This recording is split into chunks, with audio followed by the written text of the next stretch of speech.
Well, Claiborne County Sheriff David Ray arrested for official misconduct, and tonight the sheriff-elect says he's not surprised. Sheriff Ray and two of his employees were arrested by the Tennessee Bureau of Investigation. They were booked in his own jail, and this all comes after federal and state agents raided the sheriff's office back in May. But this isn't the first time Sheriff Ray faced problems in his position. Yeah, Daniel Sexton has more on his troubled past. A year-long investigation ended with a sheriff booked in his own jail. Longtime Claiborne County Sheriff David Ray booked on a slew of charges, including using inmates for personal gain, forgery, tax evasion, and 7 counts of official misconduct. None of which Sheriff-elect Bob Brooks says came as a surprise. I believe in accountability. Everybody's accountable for their actions. They should be treated fair and equal. Wednesday's arrest added to a list of problems for Ray. He was arrested over a decade ago on charges of rape. He was elected sheriff in August 2006. The charges dropped in 2008.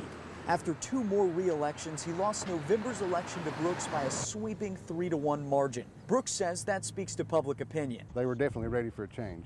The investigation could move even further. According to County Mayor Jack Daniels, federal agents seized financial records from the sheriff's office in May. But despite the troubled past, Ray's tenure as sheriff has also had positive moments, like when he stood as a leader in the county when a tornado tore through, even destroying his own home. We barely made it down the stairs before the house disappeared. The up and down history of Claiborne County Sheriff's Office leaves Brooks with plenty to do when he takes office in September. A challenge he says he'll begin with some office corruption cleanup. Reorganizing the sheriff's office to where it functions and performs the way it should. I know it's going to be a challenging road ahead, but I'm up for it.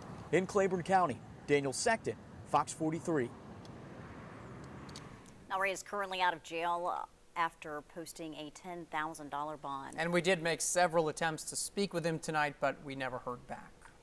Well, the TBI also arrested 2 sheriff's office employees. One of them is Captain Larry Lee Martin. He is charged with 3 counts of being a felon in possession of a firearm. We spoke to a legal expert, Dennis Francis, about Martin working for the sheriff's office as a felon. He says it is possible, but it takes a much longer process to get hired, and they are still not allowed to carry a firearm. It's a very, very serious matter. If it's treated that seriously, it's just hard to imagine that the sheriff would not have firsthand knowledge of that. In federal court, the charge of being a felon in possession of a firearm has a mandatory 5-year sentence. Larry Allen Roberts, known as Fireball, was also arrested. He's a sergeant with the sheriff's office. He's charged with 2 counts of official misconduct. He is also accused of using a county car to get a controlled substance.